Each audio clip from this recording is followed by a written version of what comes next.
Hey guys, it's me, Mysterious Gamer HC here, and today I'm going to be playing a game called City Skylines, Xbox One Edition, and I've already started up a world for y'all, but what I'm going to be doing is, starting this is probably going to be a series that I'm going to do, as well as you saw, episode 1 is what it's called.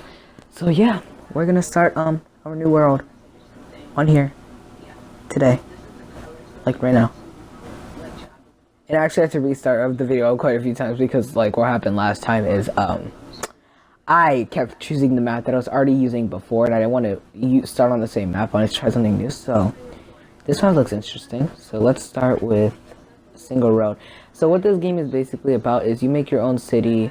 You have to, like, I guess you're the mayor, or, like, you're just in charge of everything, like the city's economy and, like, everything. So we're going to connect these two roads so that people from both sides of the highway can come in. And let's just stretch this out like here, maybe there, and then we can start making a neighborhood. So what I like to do for my neighborhoods is make diagonal lines like this and then connect those. So I mean, you can use this layout, and then we're going to put it in here and connect that too. Now we're going to make kind of like a boxy shape. So the thing is with this game, I think it's about $29, something like that. So yeah, so no, we don't need a road there because we're not gonna have any water stuff yet, but that's a little too advanced. So let's make one-way road that goes straight through here. All right, so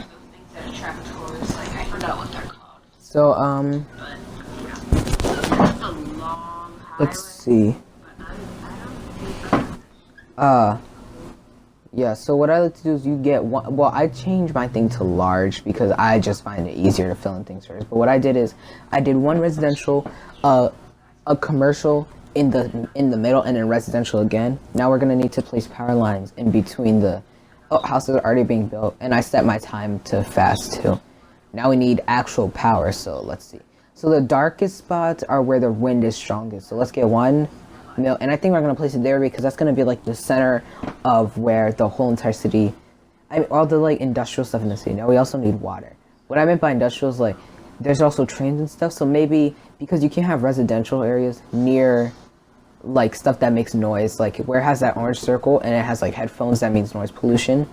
And this is also a sewer, and that's pollution. So let's put the sewer in front of where the water is collected, because if the water is collected before it gets, like, the sewer dumps it out, then it won't be contaminated and it's easier to clean, so you don't have to use more energy. I don't know how it works, but I know that it's better to place the sewage outage into this, like, into the water after the water pumping station, because the water is not going to take dirty water and clean it and all that. It's just better to take the naturally mineral water. Now let's look at info views. This is where you can see all the natural resources.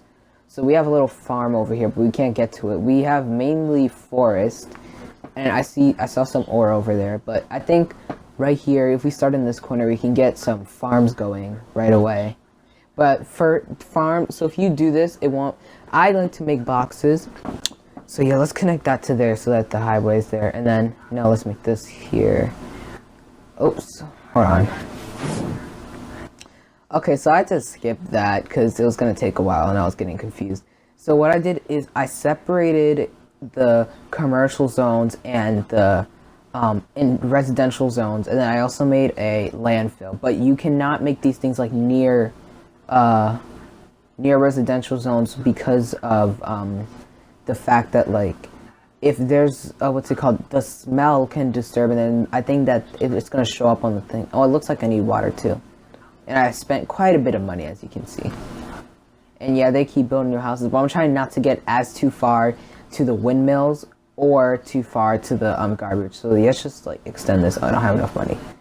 And the thing is with, like, when you get natural resources, when you place industries, what you're supposed to you use the regular industry, the yellow one. You use the yellow first.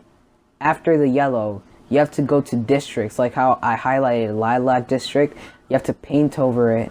I'm not really going to do it, but yeah. You have to paint over it, and then you have to, set the specialization to farming or agriculture. I don't know, it's one of those. But we need a hospital because Medicare is very important.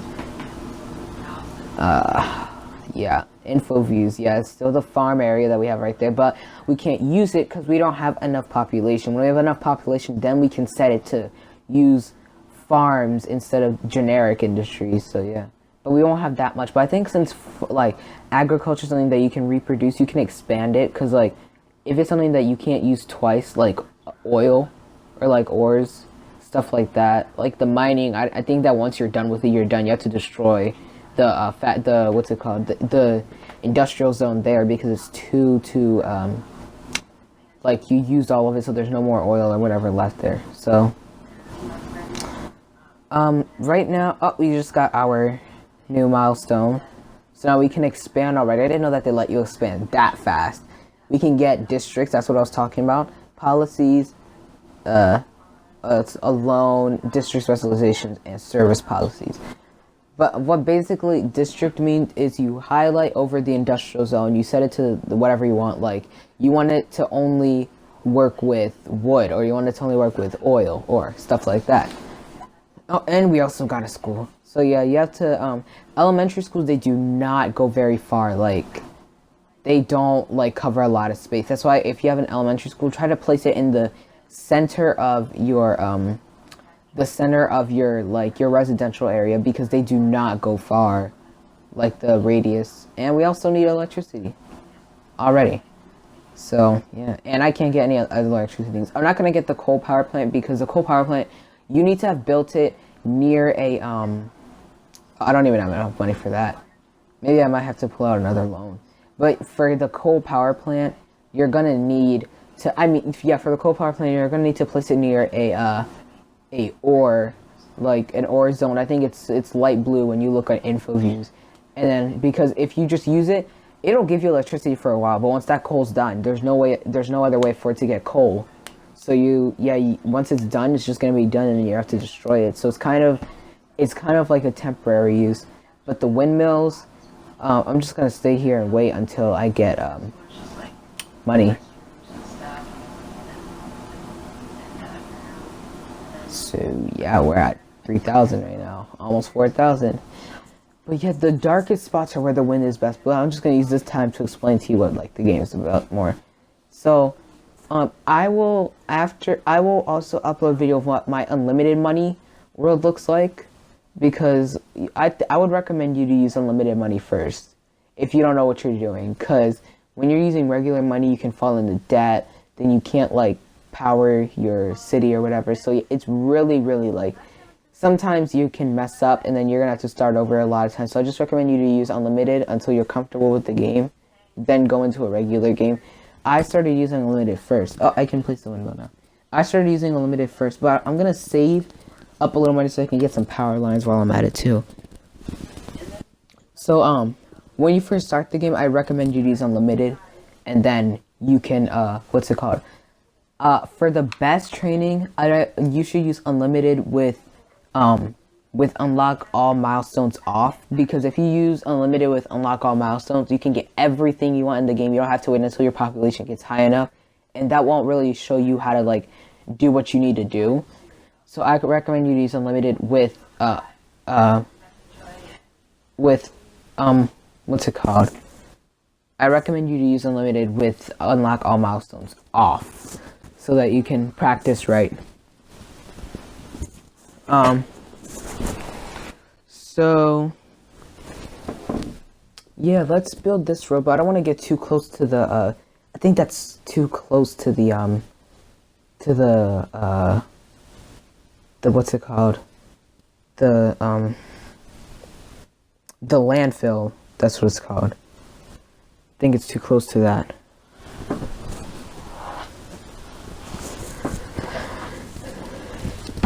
So yeah, let's do that, and then let's have for the things with pollution, you can place in commercial zones and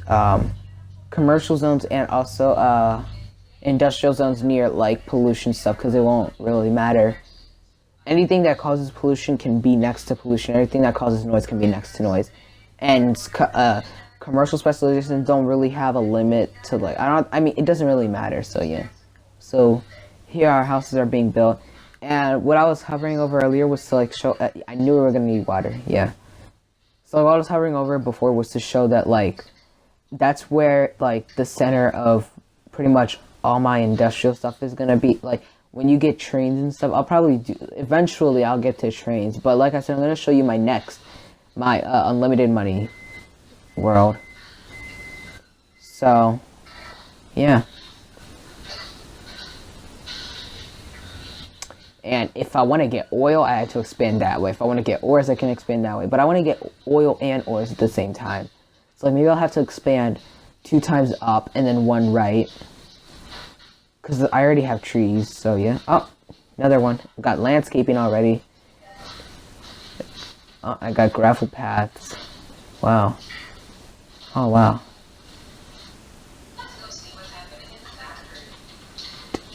Japanese. I can place another windmill because I got that influx in money. See, like, I would place it over there, but, like that place right there is really, really dark, and that's, like, a lot of wind. That means that the winds are really strong there, but I'm not trying to place it too close to the residential area, because, like, if it's, way too, like, close, and yeah, now I need a high school, but if it's way, way, way, way, way too close, like, it's gonna start disturbing, and there's gonna be a symbol that pops up saying that, like, they're sick of the noise or something. It's gonna be, like, a green emoticon with headphones on it, and it's gonna be, like, X for eyes, I guess. So to get buses, I need 2,600. I just need 1,000 more than what I have right now, basically. But we need to get our high school going. And you see the brown spot? That's what's pollution. And since there's pollution there, that means that like if there were residential like areas too close to that, it would have disturbed them. So yeah, that would have been a problem. And the green bar, I mean not the bar, the green, blue, and orange bar in the corner are what shows you when you need the type of district. So green is, yeah, let's put our high school right here at the end. The smiley faces mean that that's how far it reaches, or that's how much of the population affected. So there goes our high school. But the green, blue, and orange bars are what tells you what you need. So if the orange bar is like going up, it means you need more industrial. If the blue bar is going up, that means you need more commercial. If the green bar is going up, that means you need more residential. And I think office zones counts for the blue too, or green. I don't know what office zones count for, but I know that when you use office zones, they will get built up eventually if you have highly educated people. I think usually you place office zones near houses or near schools or near businesses. Oh, I can already use large roads, but I don't want to get too close to there, so maybe we should like build out here, build out there, and then go here. But I don't have a lot of money on me, so for now, oops, I didn't mean to do that.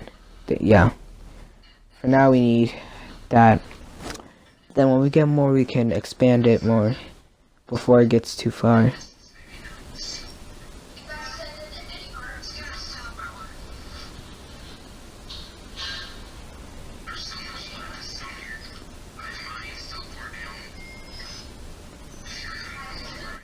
Alright, so yeah, that's the end of this video. Stay tuned for episode 2.